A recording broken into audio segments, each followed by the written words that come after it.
వదినా నేను మొన్న ఏం చేసిన తెలుసా?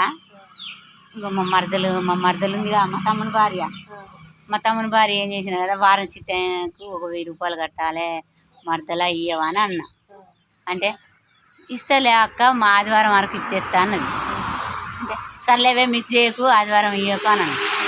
అంటే ఏదో ఒకటి ఓ ముచ్చట చెప్పి ఆ వారం చిట్టని పంపించిన.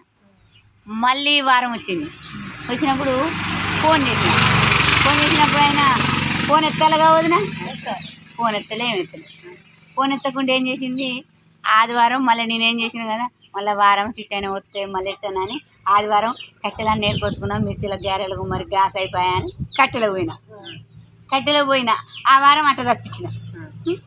మళ్ళీ వారం వచ్చింది.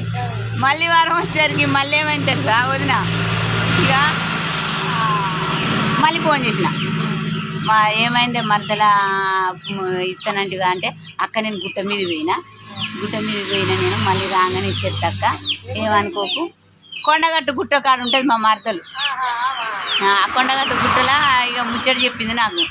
సరే అయితే మళ్ళీ ఎవరి బాధలు వాళ్ళకే ఉన్నాయి కదా, ఎవరైనా ఆడోళ్ళమైనా ఆమెకున్న బాధలు ఆమెకుండే, నాకున్న బాధలు నాకే ఉండే, మరి మనిషికో బాధ ఉండే, మరి ఏం చేద్దాం చెప్పు అని నేను మా మరదల్ని ఆలోచించి అయితే మళ్ళీ డబ్బులే ముఖ్యం కాదు, మా ఫోన్ అన్న మాట్లాడే మాటలు, డబ్బులు ఇవ్వాలి కాకపోతే రేపు సంపాదిస్తాం, డబ్బులు ముఖ్యమా మనకేమన్నా అని నేను అన్న వదిన.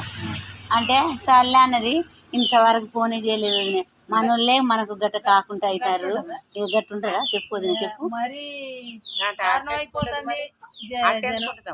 అయ్యో గట్ట చేసి ఇయ్యనాలే, ఇతనని ఆశ పెట్టి ఆమె చెప్పినట్టుగా నేను 2 వారాలు చెప్పింది. 3వ వారానికి మిస్ చేస్తే ఎట్లుంటుంది, ఇంకా నమ్మకుంటే మళ్ళీ నేను ఏం చేయాలి, ఆ 3 వారాలు ఇచ్చిన. అయ్యో అట్టుంది, తప్పదు కదా చెప్పు. ఆపతో వాళ్ళు ఆదుకుంటాంటిది, ఏం చేయాలి అట్టున్నది. ఇలాంటి వీడియోలు మేము ఎన్నో వీడియోలు పెడతామండి. మా వదినలు నేను మరదల్ని అయితే ఇంకో ఈమె వదినే ఇక నా బాధ ఏందో మా వదినకు చెప్పిన. ఏం చేస్తారు, మా వీడియో నచ్చితే మీరు లైక్ చేయండి, షేర్ చేసుకోండి, లైక్లు కొట్టండి. బాయ్ అండి, ఉంటామండి. ఇక మొన్ననే తిరుపతి పోయి వచ్చింది వదిన, లడ్డు అంటే రేపు పంపుతా రేపు పంపుతానన్నది. ఆ లడ్డు కూడా ఇవ్వలేదు, తిరుపతి లడ్డు. ఇక నేనేం చేద్దాను, నా రాత బాగలేనట్టుందండి. ఇక చెప్తుంటే ఇక ఏమవుతుందో అన్ని జోకులే అవుతాయి.